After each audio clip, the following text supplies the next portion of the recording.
Ram Hare Hare Hare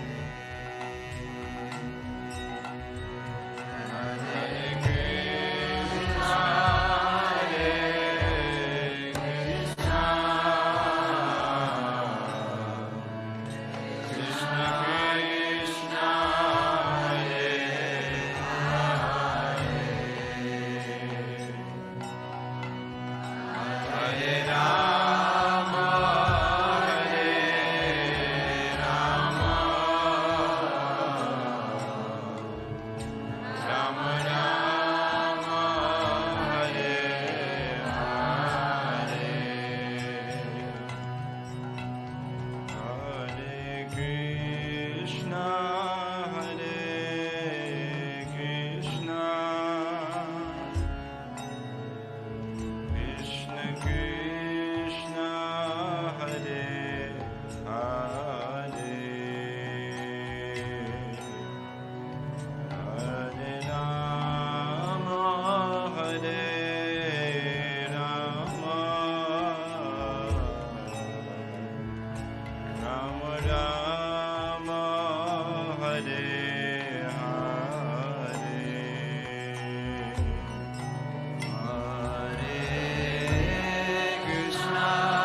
Hare Krishna devotees, please accept my humble obeisances all goes to Srila Prabhupada. Welcome devotees to our evening Bhagavad Gita circle reading program. We will be continuing with Bhagavad Gita chapter 6 verse 4, and the chapter is entitled Dhyana Yoga, and it will be read and explained to us by His Grace Balabhadra Bhattacharya Prabhu. Hare Krishna Prabhu. Haribol, my obeisances, all glories to Prabhupada. And So nice to have your association again, Prabhu, after a few days. I know, thank you. It was a wonderful program. Wonderful program. Thank you, Prabhu. Okay, hopefully my voice will hold up. I'm trying my best. We'll see what happens. Hare Krishna. Namo Vishnu Padaya Krishna Prastha Bhutale Srimati Bhakti Vedanta Swami Tinamane Namaste Saraswati Deve Gaudavani Pacharane Nirvishesha Shunyavadi Paschat Destarne Jai Shri Krishna Chaitanya Prabhu Nityananda Shri Advaita Gadadhar Shivasati Go Bhaktivinoda Hare Krishna Krishna Krishna Hare Hare Hare Ram Ram Ram Hare Hare. So reading Bhagavad Gita, chapter 6, starting with text 4. Yadahi nindriyarteshu nakaramesva nusajjate sarva sankalpa sannyasi yoga rudas tadochate. A person is said to be elevated in yoga when, having renounced all material desires, he neither acts for sense gratification nor engages in fruitive activities. Purport: when a person is fully engaged in the transcendental loving service of the Lord, he is pleased in himself, and thus he is no longer engaged in sense gratification or in fruitive activities. Otherwise, one must be engaged in sense gratification. Since one cannot live without engagement, without Krishna consciousness, one must be always seeking self-centered or extended selfish activities. But a Krishna conscious person can do everything for the satisfaction of Krishna and thereby be perfectly detached from sense gratification. One who has no such realization must mechanically try to escape material desires before being elevated to the top rung of the yoga ladder. Sorry. Text 5. Udared atmanatmanam natmanam avasajyate admaiva yatmano bandhur admaiva ripur atmana. One must deliver himself with the help of his mind and not degrade himself. The mind is the friend of the conditioned soul and his enemy as well. Purport: the word Atma denotes body, mind, and soul, depending upon different circumstances. In the yoga system, the mind and the conditioned soul are especially important. Since the mind is the central point of yoga practice, Atma refers here to the mind. The purpose of the yoga system is to control the mind and to draw it away from attachment to sense objects. It is stressed herein that the mind must be so trained that it can deliver the conditioned soul from the mire of nescience. In material existence, one is subjected to the influence of the mind and the senses. In fact, the pure soul is entangled in the material world because the mind is involved with the false ego, which desires to lord it over material nature. Therefore, the mind should be trained so that it will not be attracted by the glitter of material nature.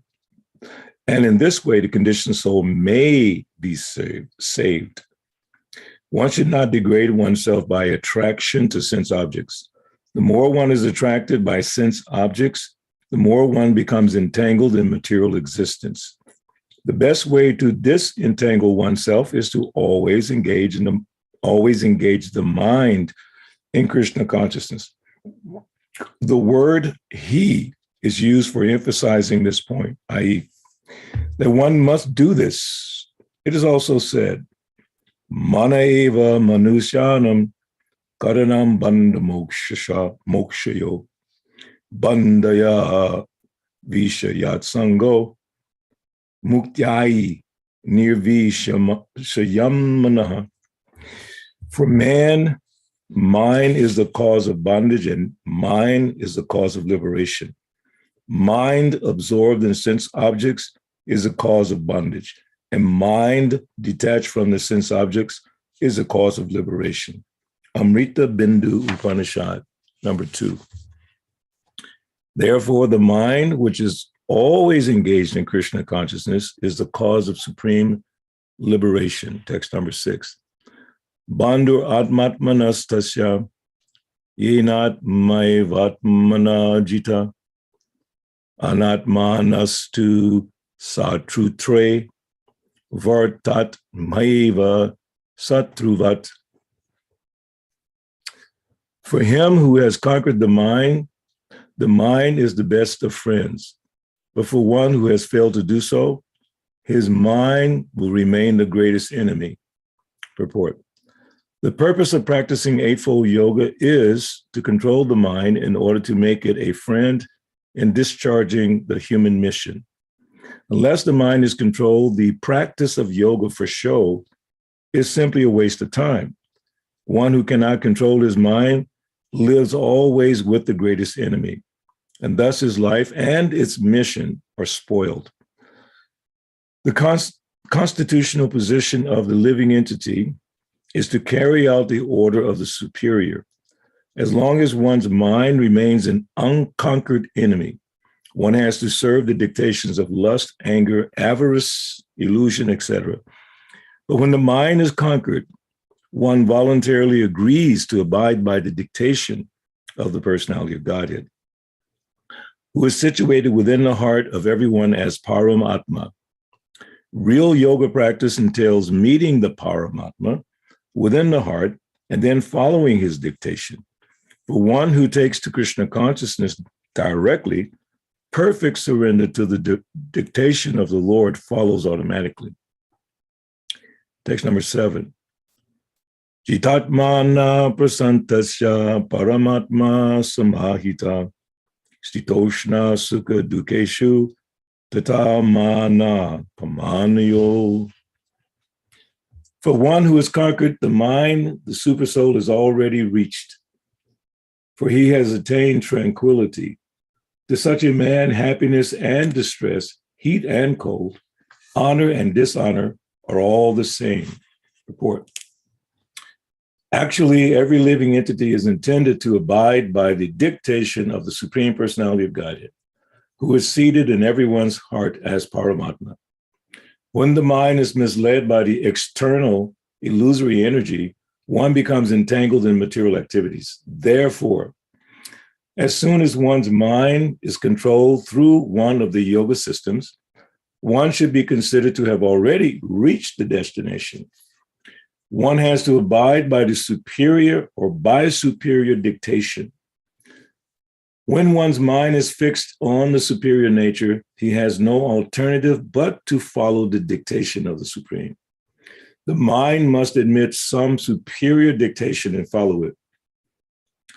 The effect of controlling the mind is that one automatically follows the dictation of the Paramatma, or super soul. Because this transcendental position is at once achieved by one who is in Krishna consciousness, the devotee of the Lord is unaffected by the dualities of material existence, namely distress and happiness, cold and heat, etc. This state is practical samadhi, or absorption in the Supreme. Text number 8. Jnana vijnana triptatma kutasto vijitindriya yukta it yuchate yogi samalostrasma kanchana.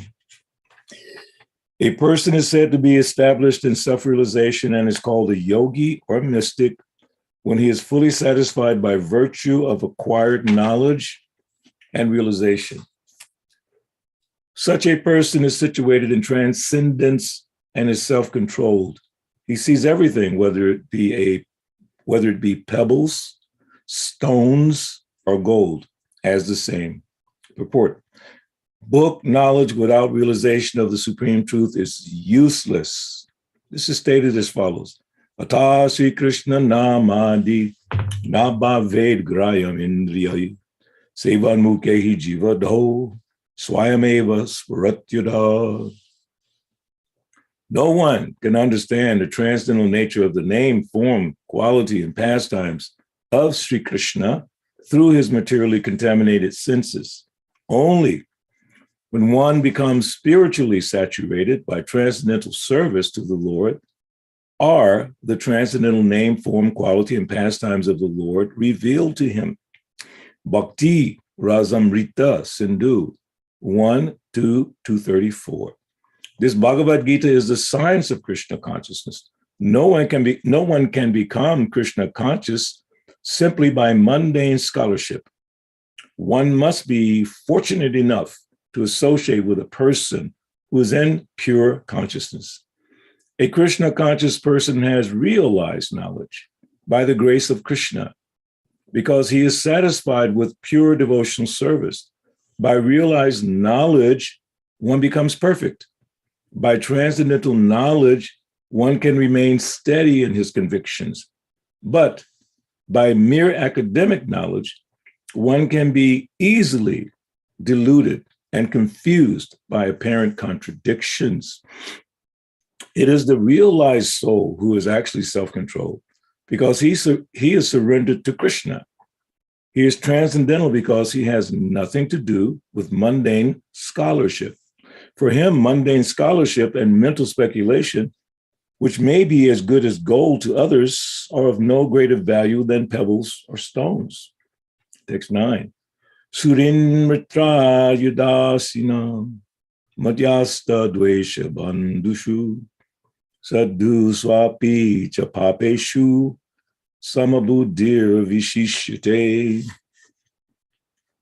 A person is considered still further advanced when he regards honest well-wishers, affectionate benefactors, the neutral, mediators, the envious, friends and enemies, the pious and the sinners, all with an equal mind. 10. Yogi yunjita satatam atmanam rahasi stita ekaki yata chitatma nirashir aparigraha. A transcendentalist should always engage his body, mind, and self in relationship with the Supreme. He should live alone in a secluded place and should always carefully control his mind. He should be free from desires and feelings of possessiveness. Purport. Krishna is realized in different degrees as Brahman, Paramatma, and the Supreme Personality of Godhead.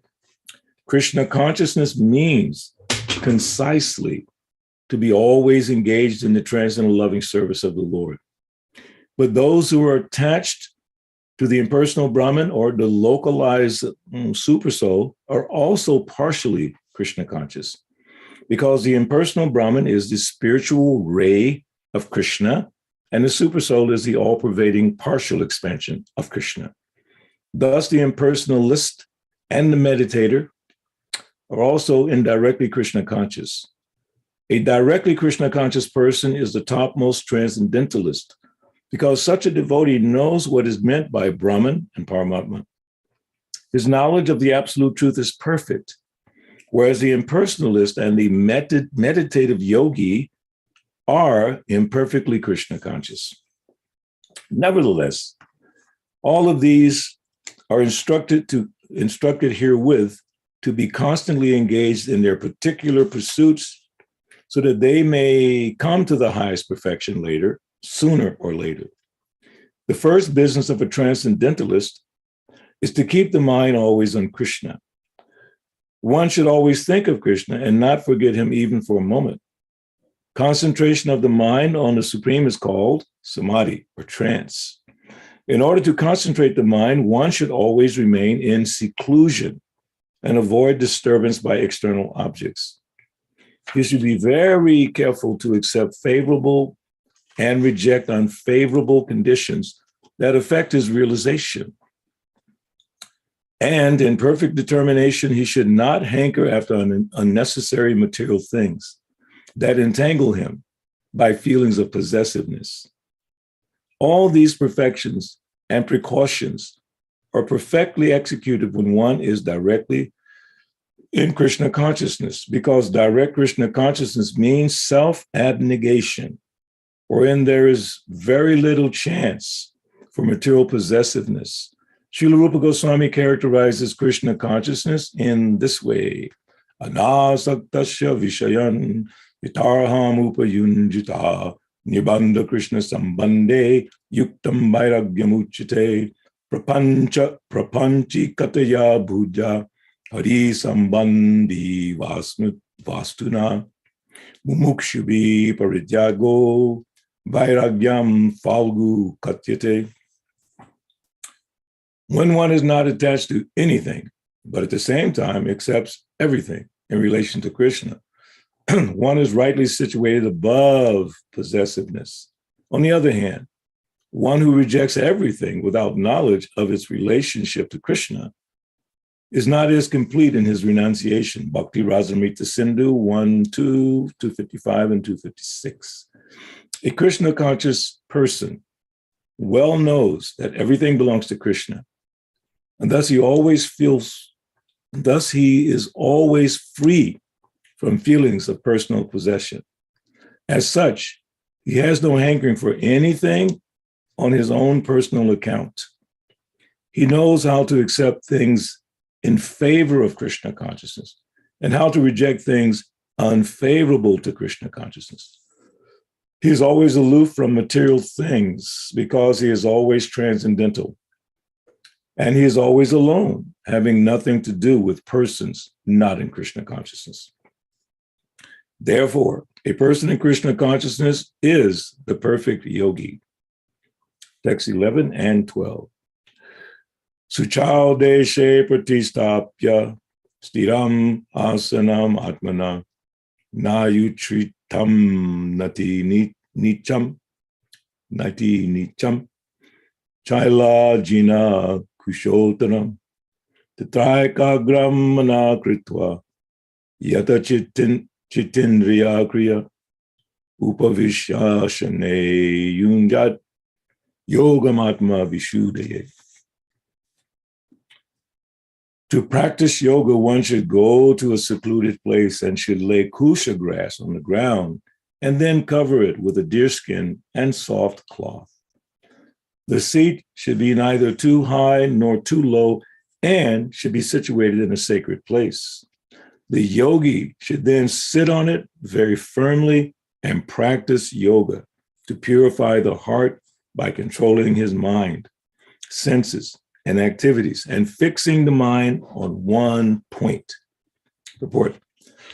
Sacred place refers to places of pilgrimage. In India, the yogis, the transcendentalists, or the devotees all leave home and reside in sacred places such as Prayaga, Mathura, Vrindavan, Rishikesha, and Hardwar, and in solitude practice yoga, where the sacred rivers like the Jamuna and the Ganges flow.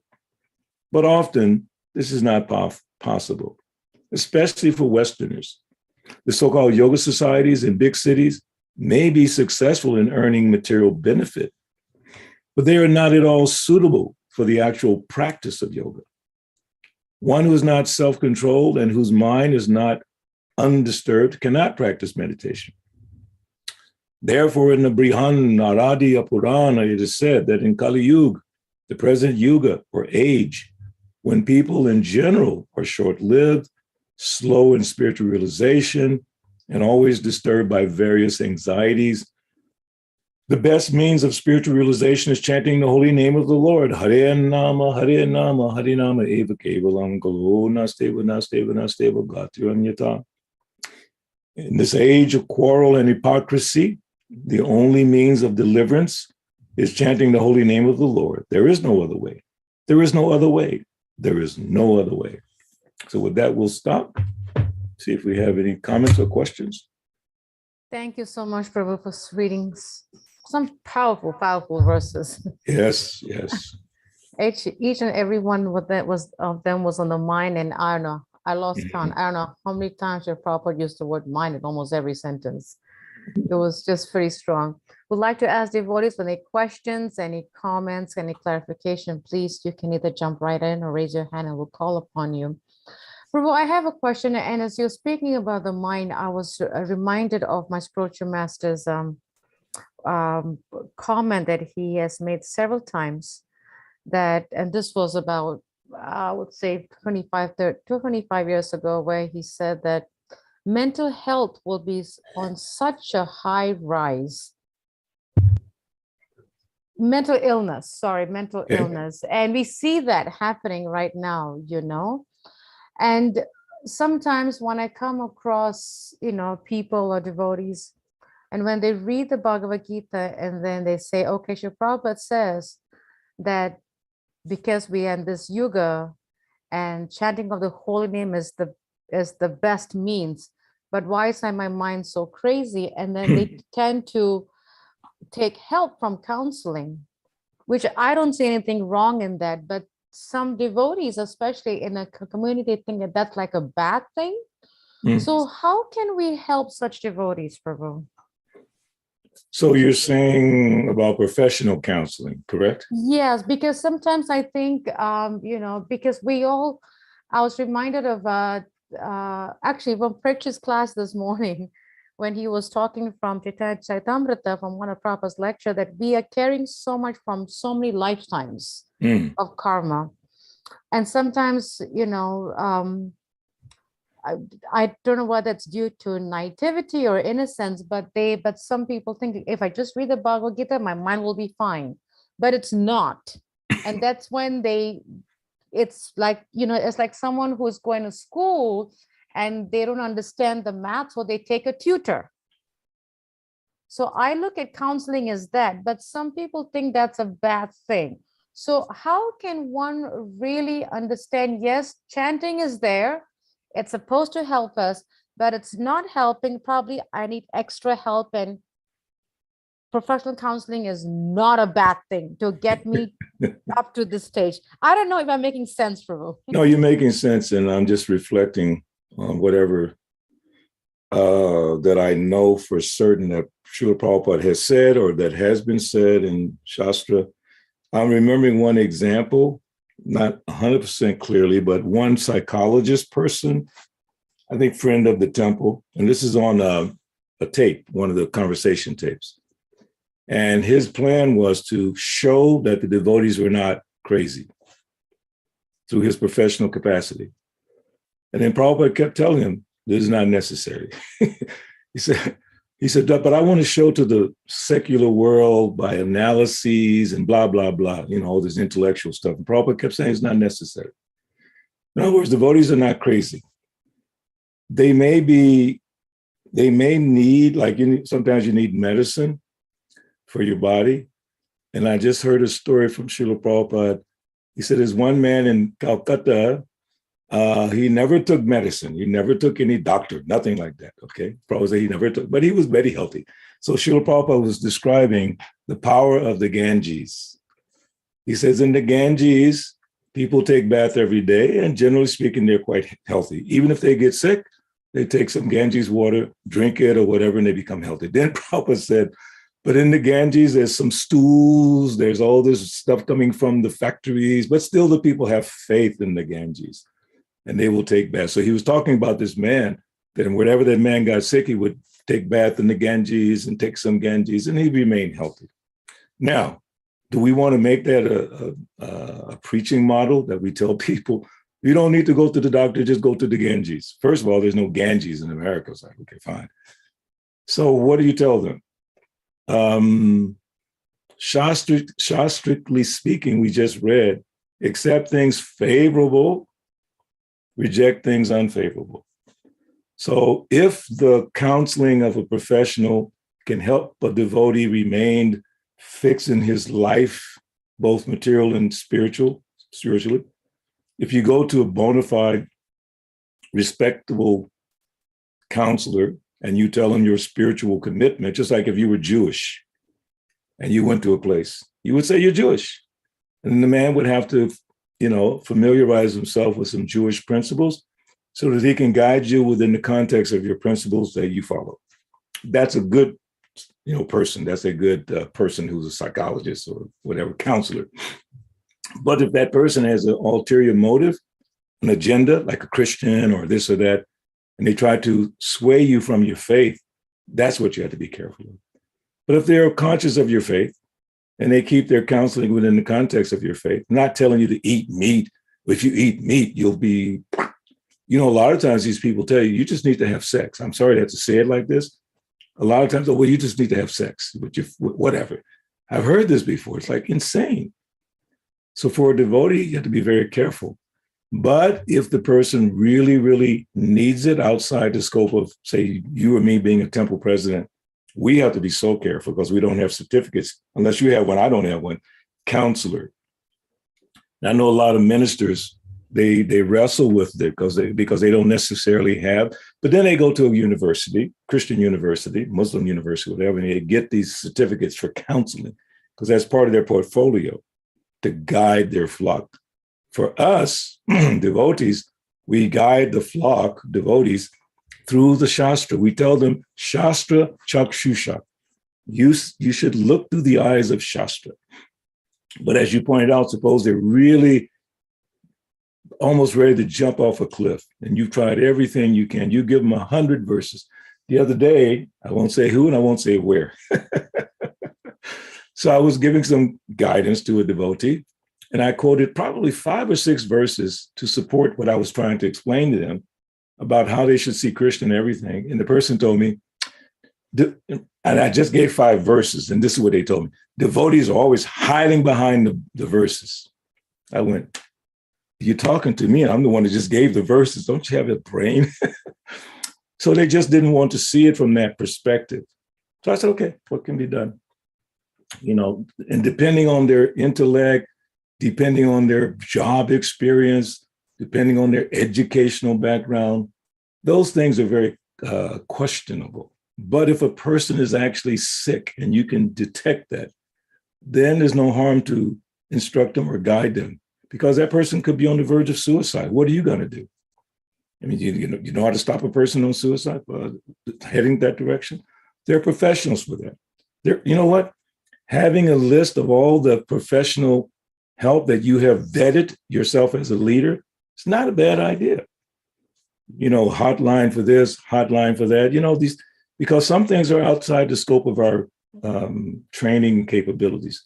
So to answer your question in a simple way is that you have to use your intelligence to see if that person is improving by spiritual instruction, but if they're not, they may need more. One last example is, now this is not counseling, this is drug addiction within our movement. So one devotee had a problem with heroin. I don't know the devotee, this is like, I think it was the 60s or something like that. So when you're trying to get off heroin, they use something called methadone. I think it's called methadone. It's a replacement for heroin. It helps you get off the heroin. So that devotee was hesitating to take this methadone. This is also kind of a drug, but it's an approved drug by the government to help you. So Prabhupada said, better if he doesn't, but if he cannot, then he can take that medicine. Better he tries to fight it with Krishna consciousness, but if he can't, then he should take that medicine like that. So it all depends. Accept things that are favorable, reject things that are unfavorable. If getting professional counseling will help you remain in your devotional service, then I would say get it or guide someone to get it. So I hope that makes a little bit of sense for you. Yes, Prabhu, it does. In fact, I'm glad that we have, at least Mother Ramboru, she started this karunacare.org with so many devotee counselors, quite a bit, a lot of mental health counselors, and they're all devotees. So I was happy to actually, because I had to refer a couple of people, to get professional help because they needed extra help. And thank God that we had devotee counselors to help them, which was just the right time. Plus, and these devotee counselors were not just professionals, but they were also devotees. So it really was a full scope thingy. So that was a blessing. Yeah. Thank you, Prabhu. Any questions from devotees? I think my question took up the whole time. I apologize. No, my answer took up the time. That's your question. No, because it was too complex, I think, Prabhu, my question. No, one last thing on that about mental illness is that according to Ayurveda, it's an imbalance of the airs. So some forms of yoga, like say pranayama, can help rebalance the airs. So one thing to do is person could study some aspects of yoga. We're in the yoga chapter right now, okay? I know the last verse says, of all yogis, one who abides in me. But the yoga practice for physical balance is not bad. That's what it's for. And the Kali Yuga is not meant to try to go back to Godhead by practicing yoga. It's just said it, the Kali Yuga means Harinam, Harinam, Harinam Eva Kevalam. But physically, it's like we drink water to be healthy. We eat food to be healthy. So we, pranayama, whatever, to be healthy. That can work, okay? Because I know a lot of different temples and preaching centers are starting to introduce yoga. And they explain that it's not the ultimate goal. The ultimate goal is pure devotion, but to help balance the body. So the airs, when they're imbalanced, can cause this kind of mental imbalance or unsteadiness. So that's something to consider. As you were speaking, I was remembering Vishnugada Prabhu that he shared with me, I think about 2 years ago, that one aspect was what you just said, Prabhu, and the other aspect, actually him and Mother Rambo shared with me, both being counselors, and they both said the same thing, that diet is very much related to mental health. Yes. Don't eat cheesecake all day. You'll be crazy like me. And mac and cheese too, right, Prabhu? But yeah, diet is very much related to mental health. That's what both of them told me 2 years ago. True. I remember that. Yeah. Thank you, Prabhu. Any questions from devotees? Any thoughts? Any reflections? Anything about the mind? This was a pretty powerful verse. I mean, each time as you were reading, the word mind Prabhu just mentioning so many times. Yes, Mother Gita, please go ahead, Mother. Please accept my humble obeisances. All grace to Prabhupada. I accept my best, all grace to Prabhupada. Can I ask a question which is outside of Bhagavad Gita? Absolutely, whatever you like. Did you get to eat cheesecake in Harrisburg?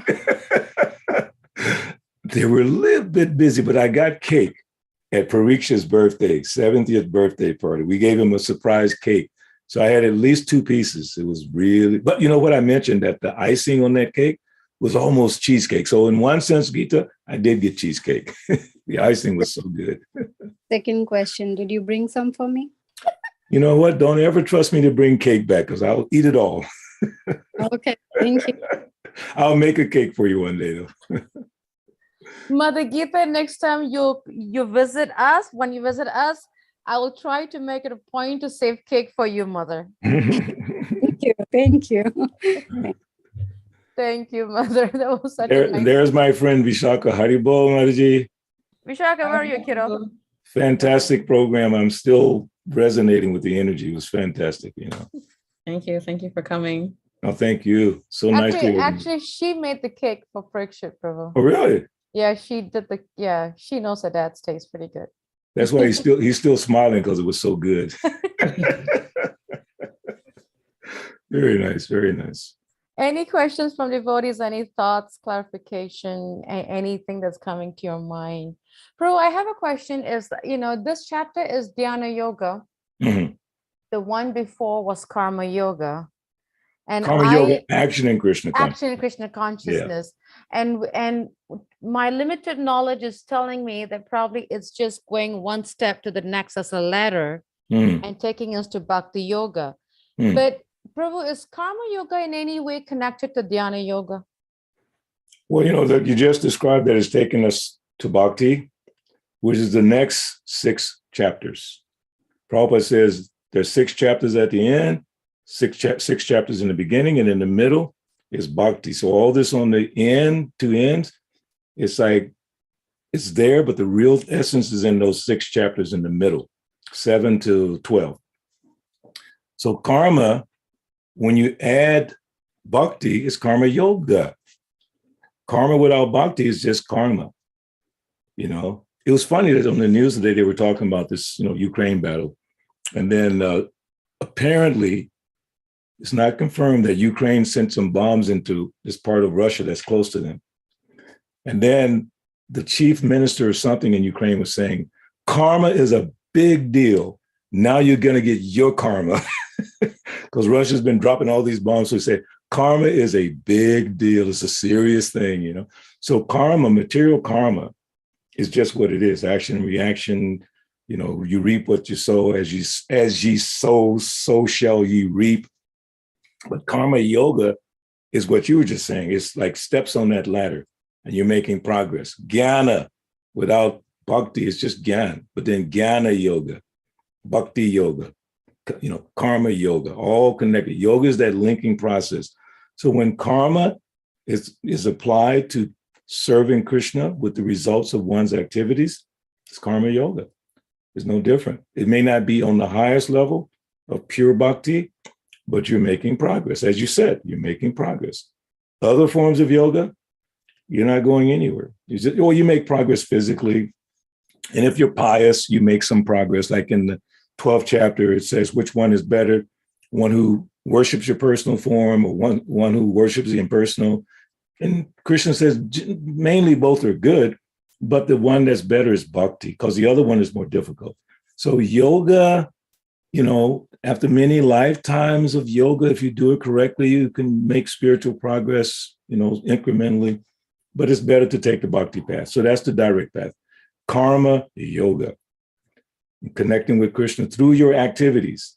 We just, like you said, we read chapter 5, karma yoga, action in Krishna consciousness. How do you apply karma to Krishna consciousness? It's very easy. You just take the results of your work, your intelligence, body, and offer to Krishna. You don't stop. Arjuna, please don't stop fighting. I want you to fight. But I want to stop because I want to be a nice devotee. No, I want you to fight. Use your talent, use your skill.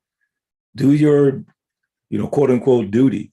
So again, the point is karma, when offered to Krishna, is karma yoga. That's auspicious. It's not necessarily the highest, but it's very auspicious. Thank you, Prabhu. That was very simple. Thank you. You made it so easy for me to understand. Thank you.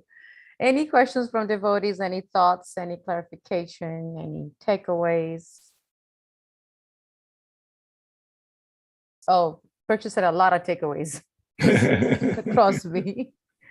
And if there are no questions, no comments, we would like to thank you all for joining us. Thank you so much, Balabhadra Prabhu, as it was so nice having you this past Saturday. And we hope that you will visit us again in Harrisburg. Absolutely. And if you can, please come for our Rath Yatra on July 9th. We're meditating on that. Oh, I'll add some prayers in. No, here's the deal. It's on July 9th. Yes. I definitely will be there because Sukadar's son's birthday is July 12th. Haribol. Krishna, you listening there, Krishna? Yeah, I never miss his birthday. So now you just have to talk to Sukadar to make sure we get there. Okay, I'll put some juice in it, Prabhu. I'll put some butter and icing. Yeah, so where do you do it? Do you do it in the neighborhood or in the town? Downtown Harrisburg on City Island. Really? Yep.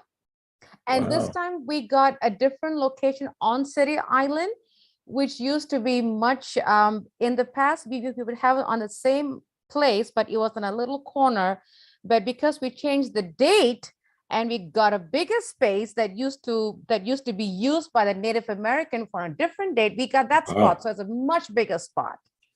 Well, not to steal the thunder, but I think Gita is planning to come for that, right, Gita? She emailed me 3 weeks ago, Prabhu. I got a heads up from her. So we'll both be there, hopefully. I am so excited. I'm so psyched up. Thank you so much. We're getting more and more mercy and blessings. Oh, I love this. Yes. So July 9th, I'm going to write it down. July 9th, Prabhu. Yes. I got it. So I'll get there before Prabhu is coming too. So that's on Saturday, right? Yes, Prabhu. Because I normally come like on a Wednesday or Thursday, so I should be there. Yeah. Yes, Prabhu. All right. Oh, we are so excited. This is going to be one heck of a Rath Yatra after 2 years. Thank you so much, Prabhu. And thank you to all the devotees for joining us. Now we have more enthusiasm for more to plan this Rath Yatra. I'm so excited. Thank you. Vanchakra Privyascha Kripasindavevacha Patitanam Pavanebhyo Vaishnavebhyo Namno Namaha Srila Prabhupada Ki Haribol, birthday boy.